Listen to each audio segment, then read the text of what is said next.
All right, guys, thanks for tuning in to Rhythm Bets. We got Adesanya taking on Joe Pyfer in my home state. We got Seattle, Washington. It's a pretty good card, actually. Some high-level fights. Adesanya, one of my favorite fighters. He has a hard test here. A very dangerous, scary guy taking on Joe Pyfer. Exciting fight here. Can't wait to get in this one. Before we get into this, though, if you haven't already, like and subscribe. Go on and sharing the video with a buddy you have, anyone you know likes UFC. Join me on Instagram, TikTok, Discord. For $4.99 a week, you could get every single bet on every single sportsbook that I am placing at Juice Reels, at Rhythm Bets. And if you like the beat you're hearing, or you want to talk any other business inquiries, go ahead and shoot me an email at rhythmbetsllc@gmail.com. All right, let's get in to the women's strawweight division as we open up this card.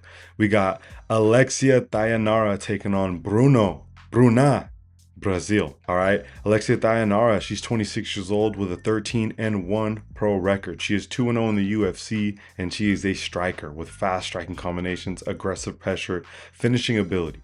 She's a rising prospect right now. She does have limited UFC experience, and her defensive grappling is somewhat still developing, but she's overall an athletic woman and looks to be a problem for this division. She's taking on Bruna Brasil, who is 31 years old with 11-6-1 pro record. She is 2-3 in the UFC. She has a Muay Thai kind of style, striking, dangerous clinch knees, durable fighter. Her wrestling defense is pretty questionable. Sometimes she has a low output, but she's slowly improving. I know she's been training with the Fighting Nerds, starting to look a little bit better, but just not really showing a whole lot sometimes in the octagon. It's not been going her way, with that 2-3 record. Here, I'm going to have to go with Alexia Thainara by KO. I think she gets the job done. I think she is just a lot faster, honestly. I think the athleticism here, it's not a huge skill gap. I think the athleticism is what's going to take out Bruna Brasil. If Bruna Brasil comes out with a good game plan, she could for sure take this off and turn this into a technical battle. I see her winning, but if this is just kind of more on the messier side of a fight, a dog fight, Alexia Thainara wins this 9 times out of 10. I think she gets it the KO. All right, so now we're going to move on to the light heavyweight division. We got Navajo Stirling taking on Bruno Lopes. Navajo Stirling, 27 years old with an 8-0 pro record. He is 3-0 in the UFC. He is a striker, an undefeated prospect with great knockout power and an athletic frame. He brings aggressive pressure, and his grappling is still developing. He has minimal movement in the cage as well, doesn't waste a lot of movement, and he's best when he's throwing combos and finishing with kicks. He beat Rodolfo Bellato in his last outing, and that fight has seemed to age well now as Bellato took on a younger guy in Luke Fernandez and ended up getting the job done. So that durability is looking to hold up, and Navajo Stirling looking a little bit better. After that, he's taking on Bruno Lopes, who is 32 with a 14-2 pro record, and he is 1-1 in the UFC. He has strong wrestling with good submission ability and top control pressure. His striking is somewhat basic though. His cardio is a little questionable. He got slimed out by Justin Jacoby. That scares me a little bit. Justin Jacoby though, that loss isn't looking as bad with the last one. We actually had Justin Jacoby on that card. Yeah, he pulled that off. That was a pretty cool thing. But yeah, Bruno Lopes though, he closes the distance pretty well and he's pretty calm in his stance. I'm excited to see these lines. I'm sure Stirling will be a huge favorite. Might be, overpriced. I see him being like a -700. I haven't really looked at these lines yet. I think he gets this job done. I think he gets the KO. I think Bruno Lopes looks to close distance and gets caught in these exchanges. I think he overthrows, makes a mistake. His accuracy is obviously not there. His significant strikes landed per minute are a lot less. I think the jab of Navajo Stirling is going to really give him problems, and his kicks. His kicks are his strength, really, Navajo Stirling, and I don't think Bruno Lopes is ready for these. Stirling has a lot to prove, though, but I don't see why he doesn't win this one by KO, all right? Now we're getting into the women's flyweight division. We got Casey O'Neill taking on Gabriela Fernandez. Casey O'Neill is 27 years old with a 10-2 pro record. She is 7-2 in the UFC. She's a pressure grappler with strong wrestling pressure, a high pace, and excellent cardio. Her striking defense is a little hittable. She can be reckless entering range, but overall she keeps good pressure and cuts off the cage and has some pretty decent clinch work. She's taking on Gabriela Fernandez, who's 31 years old with 11-3 pro record. She is 3-2 in the UFC. She is a grappler with strong submission skills, good ground control, and she's just a very tough competitor overall. Her striking is pretty basic. She struggles with pressure fighters, and she has big power though for the division. She looks for mistakes and kind of tends to try to capitalize. She's been beating some decent fighters lately, but losing to the kind of mid fighters. And that worries me, using that math with this matchup, because I think Casey O'Neill's pretty good. I think she's actually pretty good. So I believe Gabriela Fernandez had like a sub crazy upset on Wayne Kong, and then she had like another win versus Carly Judice. It's crazy to think, she's getting these wins on these younger women, but Casey O'Neill has that UFC experience. I think she takes this by decision. Fernandez isn't really too good off the back foot. Pressure takes away a lot of her tools, and Gabriela is well-rounded enough to avoid danger on the mat and standing up. So I'm gonna go with Casey O'Neill here as the pick. I'm pretty sure she might be a dog in this match. I don't know. I think she's pulling this off. We got O'Neil by decision. All right, we're going into the big boys. We're in the heavyweight. All right, we're in the heavyweight division. Sorry, we got a typo. We got Marcin Tybura taking on Walter Walker. Anyway, we got Marcin Tybura, 39 years old with a 27-10 pro record. He is 14-9 in the UFC. He's a grappler with strong clinch grappling, good top pressure, and veteran experience. Durable heavyweight, limited knockout power, striking defense pretty hittable. He has a slow pace, and age is starting to become a factor. Anyway, he's taking on Walter Walker, who's 28 years old, 15-1 with a 4-1 pro record. He is a grappler, strong grappling, good positional control, physical strength, and solid ground pressure. Striking still developing, but his boxing doesn't look too bad. He finds the submissions in the awkward way, and he definitely has a heel hook fetish. 4 in a row for Walter Walker. Looking for his 5th victim. Why not call it? 5 in a row. An older... Do I need to spend a lot of time on this one? Do I? Walter Walker by heel hook. The odds are going to be crazy, because if you've ever bet on a heel hook before, the odds are probably wild, and it's going to be crazy seeing a heel hook as like a -200. What? That's crazy, but 4 in a row. I think 5 in a row is pretty reasonable. Walter Walker by heel hook. All right, we got Chase Hooper taking on Lance Gibson Jr. There you go. There's the right one. All right, we got Chase Hooper, 26 years old with a 16-4-1 pro record. He is 8-4 in the UFC. They call him Chase the Dream Hooper. All right, he's a grappler. That pretty much that simple. Elite submission game, dangerous scrambles, constant grappling pressure. He's improving in the striking, but his striking defense is still very vulnerable, and he can struggle early in fights, especially dog fights. Now, he's had some, upsets. He had that upset versus Alexander Hernandez. I actually cashed in on that. I had Hernandez on a parlay, had a pretty good bet. It's hard to say this with Lance Gibson, who just lost to Bobby Green, but I got faith in him. He's 28 years old with a 9-2 pro record. He's 0-1 in the UFC, with that one loss coming from Bobby King Green. But he's a wrestler with a strong wrestling brace, solid ground control, physical fighter. His striking's developing, and it's starting to look good. He had some good moments versus Bobby Green. It was a split decision win, but he had some good moments. That was his first, really high level fight. And for your first fight to be Bobby Green and go split decision, not get finished by a guy like that, and it be able to give, I know he gets finished, so it's kind of hard, but I just don't think, Chase Hooper has a chin like him either. I think Chase Hooper can be really bothered here in this fight. I'm actually going to go Gibson by decision. I'm pretty sure Chase Hooper will be a big favorite here. I think Gibson gets this done. I think he brings the pressure. I think he fights a smarter fight. Don't pay attention to those statistics. He had a low, kind of a chess match with Bobby Green. Kind of played into the antics a little bit. Not 100%. He kept a G, but Chase Hooper is not going to be playing those mind games. He's going to go out there and look to get this fight on the ground versus another grappler.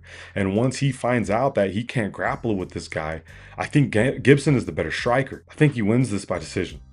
Gibson Jr. by decision. It's too well-rounded, not an old journeyman, you know, like Chase Hooper's been beating, you know, your Jim Millers, things like that. But I think you're going to see some improvements in this fight versus Chase Hooper. He has his dad in his corner as one of the trainers, so you know they're locked in. You know they're locked in after that loss. So we got a dog call right here. Gibson Jr. by decision. All right, we got Ignacio Bahamondes taking on Taufik Musayev. All right, Ignacio Bahamondes is 27 years old with a 17-6 pro record. His UFC record of 6-3. He's a kickboxer, huge size for the lightweight division, dangerous kicking game. He's a creative striking attacks, finishing ability. Defensive wrestling is still improving a little bit. Sometimes overextends on his strikes when he closes distance. Ground defense is still developing. But he had that clean left hand he was showing versus Manuel Torres, and he ended up putting him out with that clean left hand. And you got to watch out for that. He'll put a pace on you.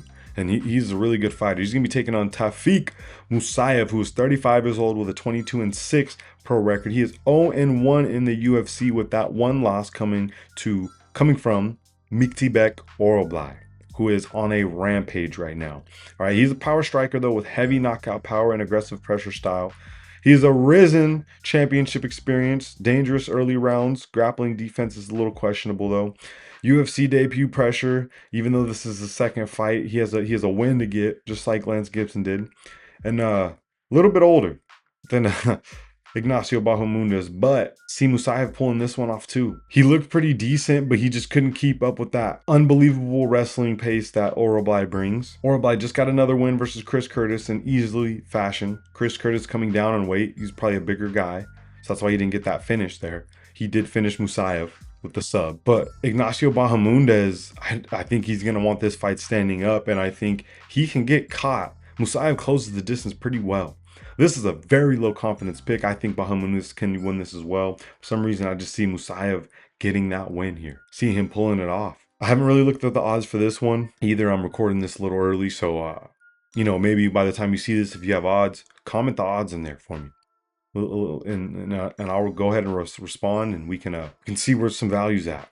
All right, but kind of a crazy call here. We got Taufik Musayev by decision. All right, we got Terrence T-Rex McKinney taking on Kyle the Monster Nelson. Excited for this. This is a banger right here. This will be a first round and out fight. We got Terrence McKinney coming out of my home state right there in one of my cities, Spokane, Washington. Went to Shadle Park as well.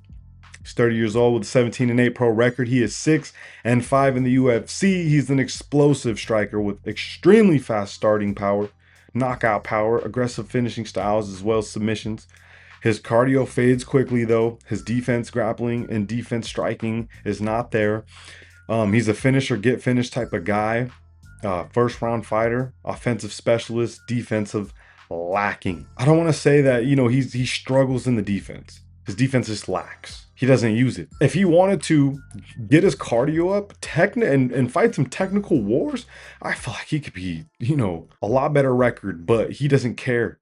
I just think he goes out there to get the finish. And if he gets finished, he gets finished. I don't think he really cares. And that's scary going up against a guy like that. You could use it to your advantage, but at the same time, you got a guy with that mentality. He's taking on Kyle Nelson, who's 33 years old with a 17-6-1 pro record. He is 5-5 in the UFC. He's well-rounded, though. He's a durable fighter with good grappling, veteran experience, limited finishing ability, low output sometimes, but he got a good finish versus Matt Frivola. He's pretty exciting, though. I like watching him fight. Good clinch work. Yeah, he's overall just a pretty good fighter. I think, though, the war that Terrence McKinney's going to bring, I don't think he's ready for. I think he does a lot better in them later rounds when you got to push through and dig deep. Who knows? He could chin McKinney early, or if he doesn't get chinned, then he's live. But I think McKinney gets this done by submission.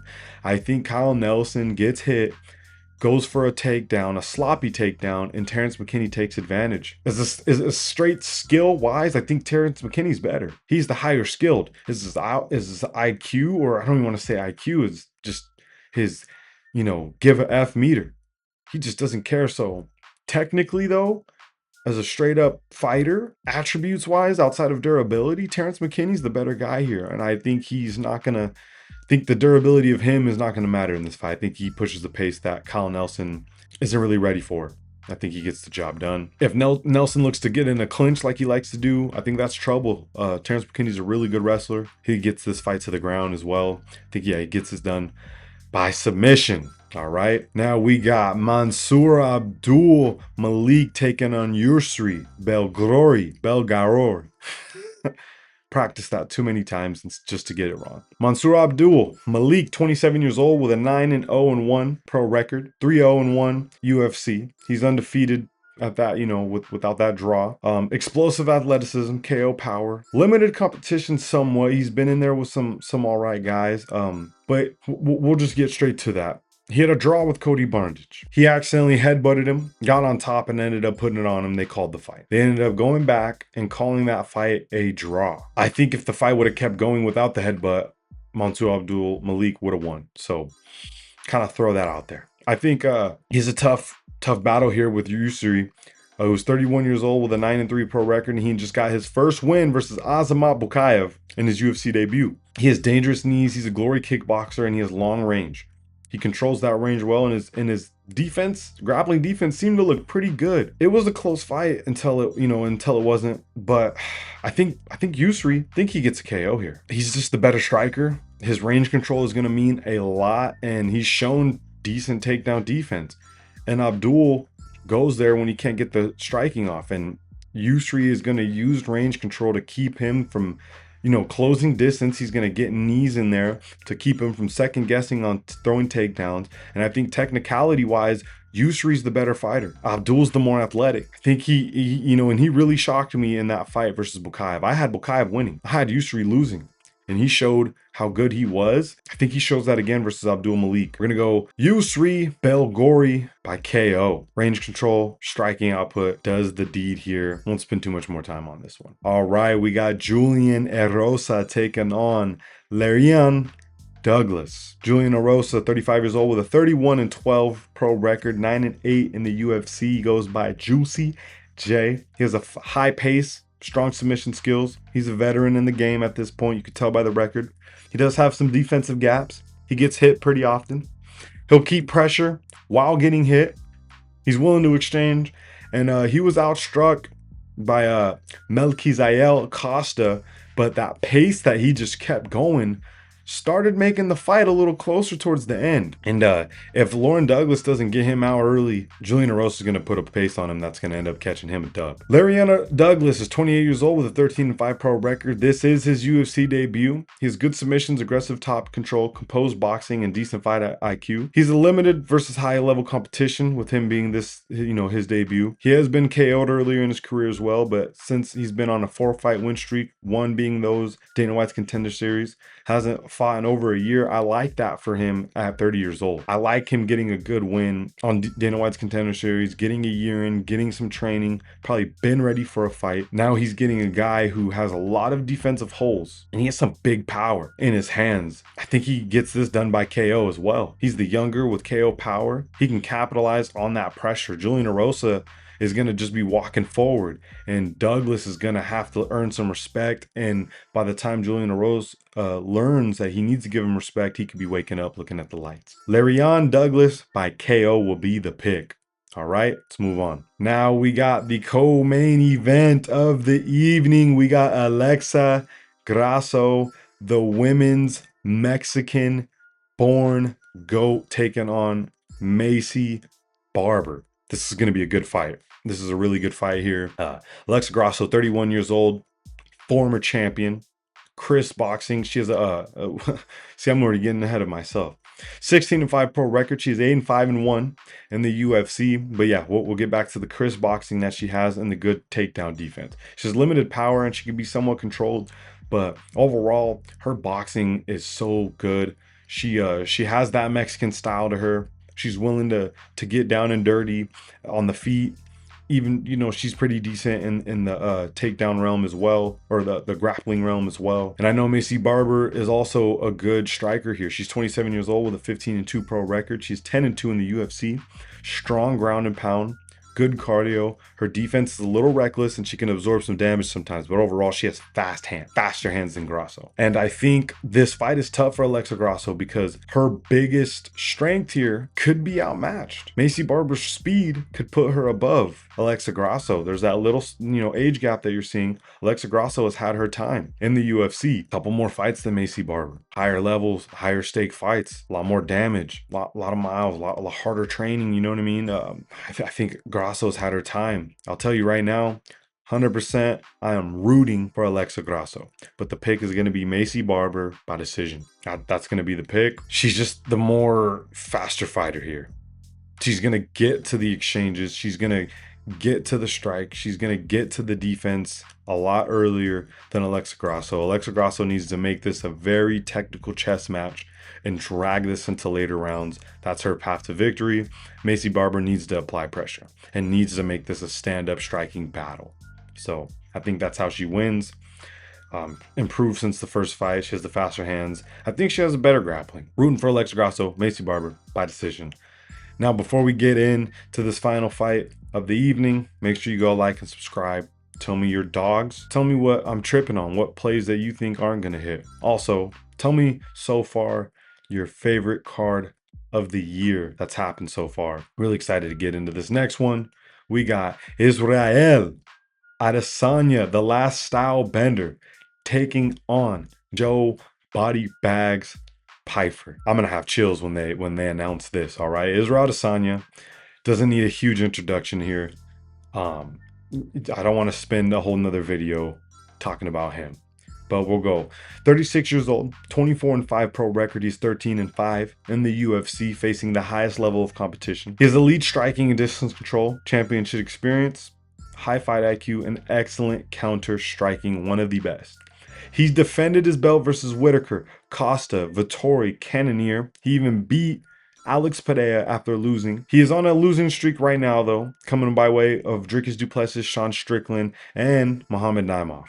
All killers in the division. Limited wrestling offense, but he's shown to have decent defense outside of 2 fights as far as Dricus obviously getting subbed late and moving up in weight to Jan Blachowicz and just getting controlled and laid on. Other than that, it's really going to show what level Joe Pyfer's at if he's able to get him to the ground. But lately, that might not be the path for him. Adesanya's been chinny, been getting, he got dropped by Naimov. He was looking good in that fight, though. He was looking good. I'm going to tell you, I like Israel Adesanya. He's one of my favorite fighters, so there could be a little bias towards him. I'm letting you guys know that because most likely you're watching this for betting insight and you're looking to, go play some bets. Take what I say with a grain of salt. As far as this pick, just being honest with you guys, I want to remove it as much as I can. But we're going to talk about some pathways. All right. We got Joe Body Bags Pyfer. He's 29 years old with a 15-3 pro record. He is 6-1 in the UFC. He has huge KO power, aggressive pressure, strong grappling. He's a dangerous finisher. He's light on the feet for a middleweight too. He looks pretty big. Adesanya, it makes sense when you see how he's light on the feet. But Joe Pyfer, you're like, man, this guy's a tank moving like that. His cardio seems to fade, but he did look good versus Abdul-Malik. Defense is a little open. He has a little less experience. This is a huge step up in competition regardless of this losing streak Adesanya's on. This is a huge step up in competition. The best win he had was Abdul-Malik. Stylistically, this is interesting. Now, my heart says Adesanya KO gets his win. He's back in talks. He's not done yet. He needs another fight to fight for the belt. Give him a win. That's where my heart's saying. My heart even might drag a half a unit. It might drag a half a unit. But I think Joe Pyfer, I think he's ready for this. I think this stylistic matchup here, it's either going to make or break Pyfer. Either he's hesitant and gets outstruck and does things too late, or he takes off and applies pressure and knocks out Adesanya. I don't do this often. It's essentially the pick is Joe Pyfer by KO, but I think Adesanya can really get this off or win by a decision. Stays safe, keeps distance, gets his strikes off. I think that's very possible in this matchup. I'm about 40% there, 60% Joe Pyfer KO. Put the pressure or get a sub. Okay, so I'm sorry for the very unconfident pick here, but like I said, I gotta let you guys know. What I'm thinking when it comes to this fight. So very excited to see this. Hopefully I can make this back home. Take a trip to Seattle. Hopefully. we'll see what's going on. Thank you guys for tuning in. Make sure you tune in for the Rhythm Zone when I bet, or when I place my bets down and I look for props. I'll be dropping the Rhythm Zone video, which is a betting insight video for these cards now. I'll be adding on. Tap in, guys. Thanks for coming in. Rhythm Bets.